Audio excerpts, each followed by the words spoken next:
Nursing ও midwifery অধিদপ্তর এবং Bangladesh nursing midwifery council থেকে প্রশাসন ক্যাডার কর্মকর্তাদের প্রত্যাহারের দাবিতে ৩ ঘণ্টা কর্মবিরতি পালন করেছে কুমিল্লা মেডিকেল কলেজ হাসপাতাল ও কুমিল্লা সদর হাসপাতালের নার্স ও মিডওয়াইফারিগণ।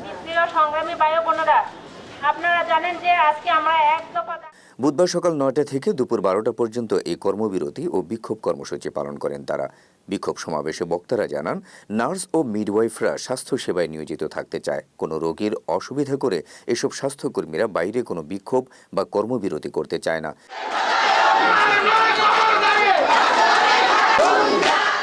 কিন্তু বাধ্য হয়ে নানান মৌলিক দাবিতে তাদের মাঠে নামতে হয়েছে।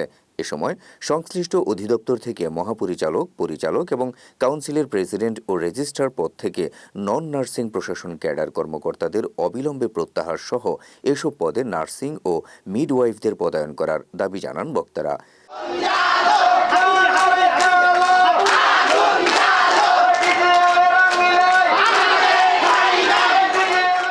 কুমিল্লা মেডিকেল কলেজের বিক্ষোভ ও কর্মবিরতি কর্মসূচিতে প্রধান বক্তা ছিলেন সংস্কার কমিটির আহ্বায়ক মোহাম্মদ মনিরুল ইসলাম। পরিচালক পদে আমরা নার্স পদায়ন চাই। আমাদের যথেষ্ট যোগ্য নার্স রয়েছে এবং দক্ষ এবং যোগ্যতাপূর্ণ নার্স আমরা মহাপরিচালক পদে চাই। এখানে আমরা আমলা চাচ্ছি না।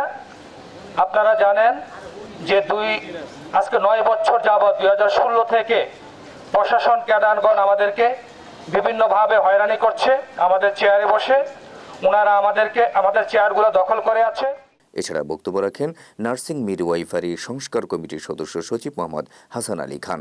আমাদের এই নার্সিং এর যত সমস্যা, ট্রান্সফার, যত আর্থিক যত সমস্যাগুলি ওখানে সমস্যার সমাধান করা হয়।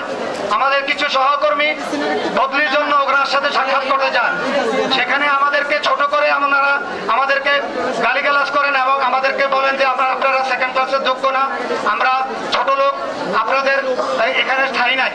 আমরা সেই থেকে 29 তারিখ থেকে জিজেএনএম এর পদত্যাগের দাবিতে আমরা আন্দোলন করতে আসছি। কুমিল্লা সদর হাসপাতালের কর্মবিরতি কর্মসূচিতে বক্তব্য রাখেন নার্সিং সুপারভাইজার জাহানারা বেগম সহ অন্যান্য নার্স ও নেতৃবৃন্দ। সুযোগ থাকা আমরা চাই আমরা